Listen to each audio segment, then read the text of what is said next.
Olá, queridos professores e professoras da ESIR.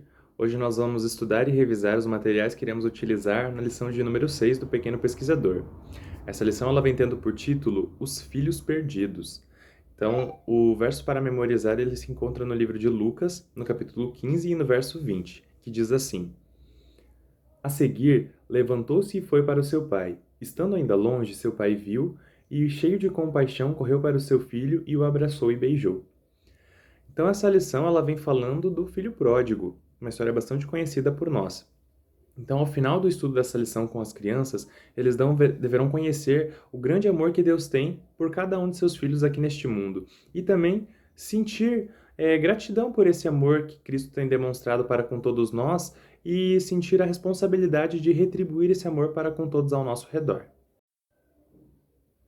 Para conquistar a atenção das crianças, o manual ele vem nos sugerindo levar alguns itens danificados, como por exemplo, livros com a capa solta, roupas rasgadas, brinquedos faltando alguma pecinha, e também levar os materiais necessários para fazer esses concertos. Que daí, caso sobre algum tempo, né, a gente pode deixar as crianças estarem fazendo.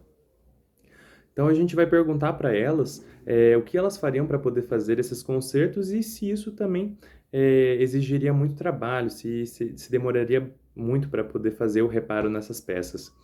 Então aí a gente já vai conduzir eles para o estudo do filho pródigo e vai comentar com eles, né, que às vezes algumas pessoas são como esses brinquedos que estão estragados, que precisam de alguém que ame elas, indiferentemente dos erros que elas cometeram que possam ter causado esses estragos nelas. Então, na história do filho pródigo, a gente vai justamente aprender sobre duas classes de pessoas.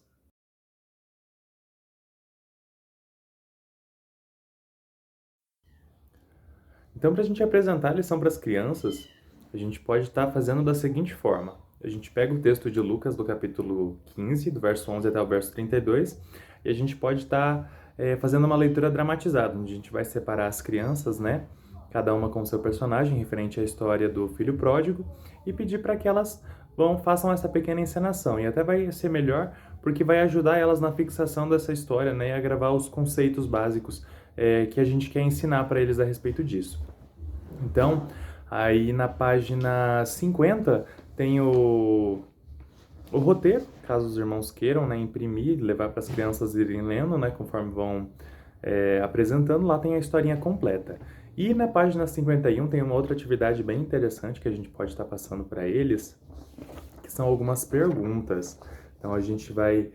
São 10 perguntinhas, a gente vai recortar e entregar, né, para cada criança. Tem algumas perguntas que são mais fáceis, outras são mais difíceis, aí a gente vai distribuindo, né, conforme cada criança, né, conforme a gente conhece se ela vai saber responder ou não. E também a gente vai ajudando, né, no que eles tiverem dificuldade. Então, após a apresentação da história do filho pródigo, a gente vai comentar, né, sobre os pontos mais importantes, os pontos principais que aconteceram na vida dele. E no final, a gente vai pedir para as crianças, né, lerem a pergunta e darem a resposta do que elas acham correto, né, que seja. Daí a gente vai analisar com elas, né, o que seria correto responder em cada uma das atividades.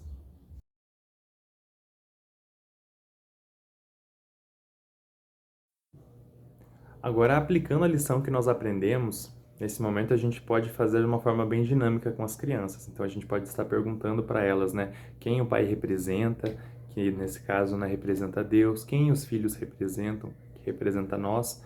Então, a gente vai perguntar para eles, né, e vai analisar toda essa história com eles, né, porque apesar de tudo que aconteceu ali na história do filho pródigo, né, por todos os erros e defeitos que os filhos deles tinham, mas apesar de tudo, ele amava-os incondicionalmente. Da mesma forma acontece com nós. Deus nos ama independentemente do quanto nós erramos. Deus, ele sempre vai estar ao nosso lado, mas basta a gente buscar ele, né? E buscar a presença dele para que ele possa mudar a nossa vida, mudar as nossas atitudes.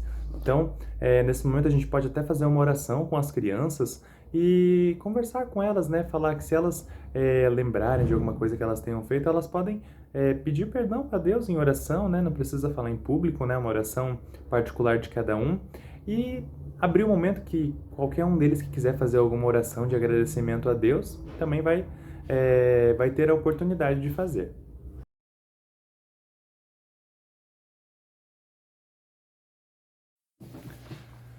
Agora, para incentivar eles a compartilhar essas historinhas que eles aprenderam do filho pródigo, Então a gente pode estar imprimindo a lição que se encontra na página 54, que é essa lição aqui.